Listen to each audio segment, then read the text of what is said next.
warahmatullahi wabarakatuh. Selamat datang kembali di Gema News Channel, channel yang memberikan seputar informasi politik yang ada di Indonesia. Sebelum nonton videonya, jangan lupa klik tombol subscribe dan aktifkan notifikasinya agar kamu mendapatkan informasi terbaru dari Gema News. Dan jangan lupa tonton videonya sampai habis. Ma'ruf Amin akan diganti. Ditulis oleh Tony Rosid, pengamat politik dan pemerhati bangsa. Desas-desus Ma'ruf Amin akan diganti. Maksudnya dilengsarkan dari kursi Wapres. Isunya makin santer. Bahkan kabarnya skenario ini sudah direncanakan sebelum Pilpres 2019. Namanya juga kabar, bisa benar, bisa tidak. Dari sisi politik, jika benar kabar ini tak terlalu mengejutkan.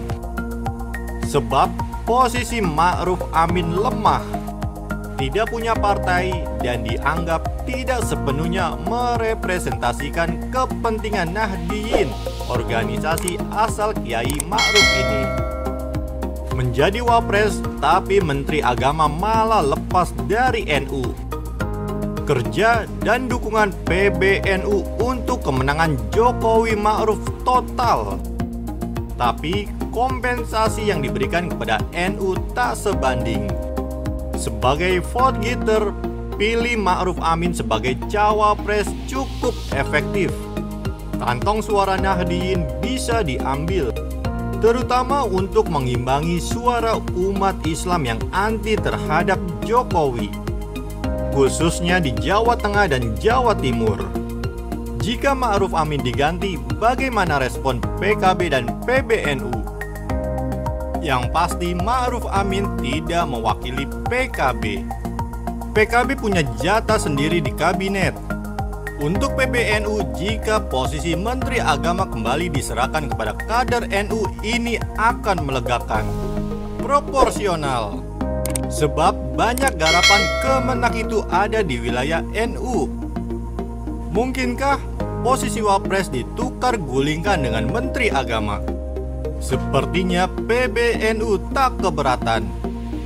Sebab pegang kemenak bagi NU bisa jadi lebih banyak manfaatnya daripada posisi wapres. Lalu, apa alasan konstitusional menggantikan Ma'ruf Amin? Mengundurkan diri dengan alasan uzur itu dibenarkan oleh konstitusi. Simple. Siapa yang akan menggantikannya? Yang pasti bukan Muhaimin Iskandar Caimin atau Kiai Said Akil Sirot. Kabarnya ada dua kandidat yang sekarang sedang bersaing untuk mengincar posisi itu. Siapa?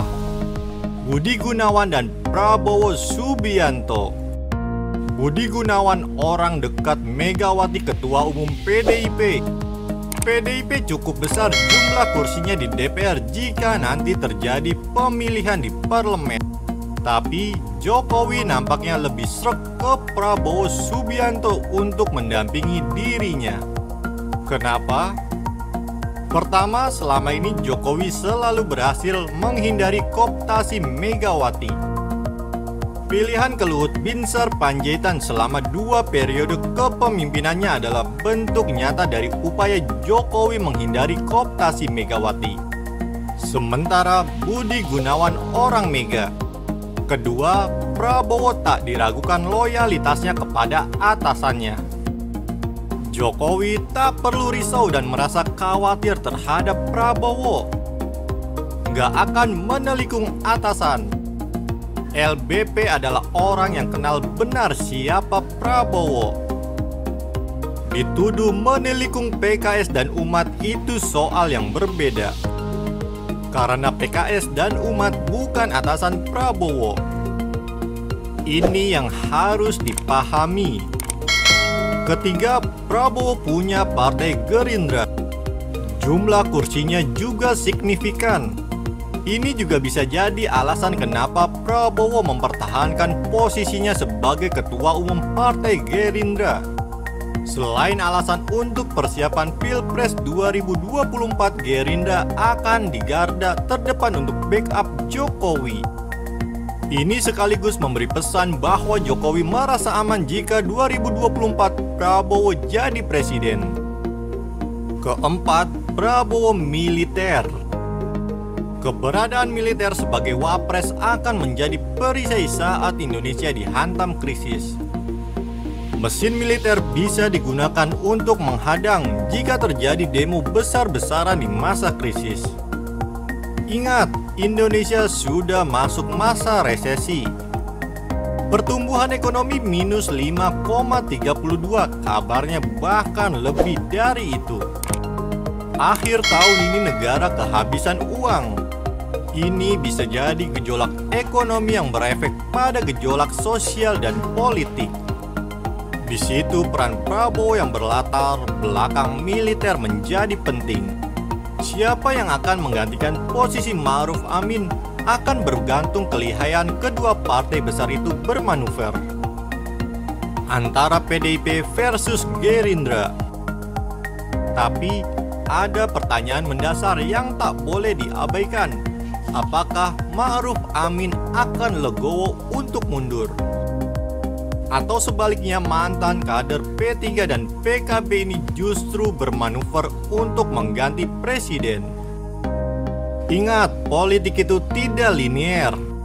Apa yang tampak di permukaan dan perencanaan tak sepenuhnya akan jadi kenyataan. Jakarta, 10 Agustus 2020. Demikianlah berita yang disajikan dari Gema News. Bagi kalian yang suka, silahkan like dan share videonya. Dan jangan lupa tinggalkan komentar kalian. Wassalamualaikum warahmatullahi wabarakatuh.